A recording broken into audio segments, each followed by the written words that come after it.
High school football practices began this week on the heels of a heat wave. Yeah, potentially deadly illnesses like heat stroke are always a concern when kids are exposed to extreme heat. CBS 2's Steve Overmyer spent the day with the high school football team to see how they're combating the heat.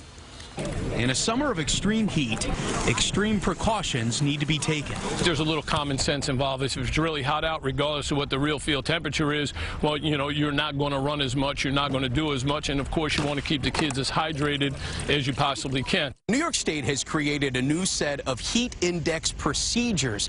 If the heat index is over 96, you can have no outside football activity. Below 91 means they have no restrictions. Today is the first day this team's been able to practice with no restrictions. You don't want anybody getting heat exhaustion. I think it's great, and it's something concrete. It's in black and white, so it's relatively easy to follow.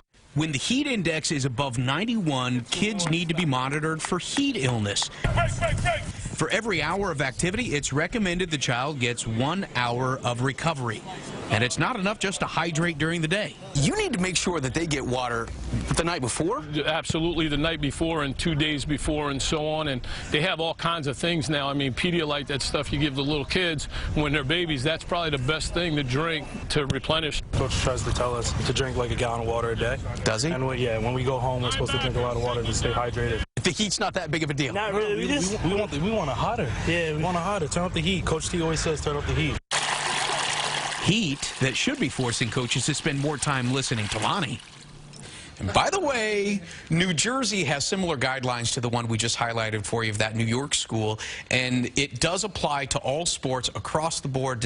Dick and Jessica, exhaustion, heat exhaustion is an issue when the body temperature is 104 degrees or more for more than 30 minutes. So that's why, obviously, any kind of sporting activity is prime concern. Yeah, and Pedialyte, that's what you drink when you're sick. Right. It's interesting that that's their go-to. You know? Exactly. It replenishes fluids without the sugar of Gatorade. Love it. But those New Road kids, they're tough. They want more Cut heat. from a different cloth. New Road kids are great. We love them. All right. Thanks, Steve. Sure.